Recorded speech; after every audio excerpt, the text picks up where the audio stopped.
Happy New Year mga idol! Marami na naman tayong mga abang laban ng ating mga mandirigmang Pilipino ngayong taong 2025. Sa kasalukuyan po ay mayroon tayong dalawang world champion sa katauhan ni WBC, minimum weight champion Melvin Jerusalem at IBF minimum weight title holder Pedro Taduran. Pero may pag-asa pang madagdagan yan, lalo na't maraming mga mandatory challenger at top contender na Pinoy boxers na umaasang mapalaban para sa kampyonato. Tatlo ang number 1 contender ng ating bayan na malaki ang tsansa na ang kampyon na ang kanilang susunod na makakabakbakan. Si Charlie Suarez na undefeated sa 18 laban ay gigil na raw na lumaban kay Emmanuel Navarrete na hawak ang WBO Super Featherweight title. Si Suarez po na 36 years old na at ang kulang na nga lang sa kanyang karir ay ang world title fight. Yun nga lang ay mukhang may ibang plano ang kampo ni Navarrete at talagang iniiwasan yata nila ang ating kababayan. Sana nga ay matuloy na ang laban ni Suarez kay Navarrete o sa iba pang champion ng Super Featherweight Division.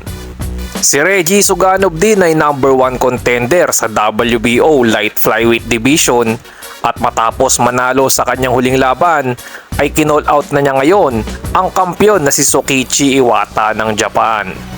Handa na raw itong si Suganov kay Iwata at wala na raw ang dapat pang labanan ng kampyon kundi siya lamang.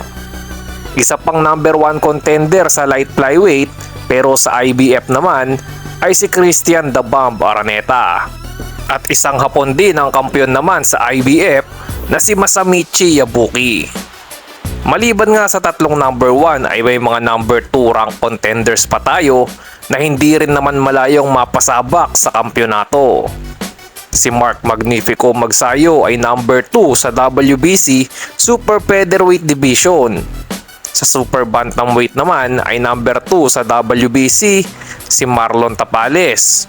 Sa WBO ay ang number 2 ay walang iba kundi si Wonderboy Carl James Martin. At alam naman natin ang kampiyon sa division ng Super Bantamweight ay si Naoya The Monster Inoue. Sa light flyweight naman ay number 2 sa WBA si Arvin Jan Pasiones. Sa WBO minimum weight ay number 2 naman ang dating world champion na si Vicious Vic Saludar.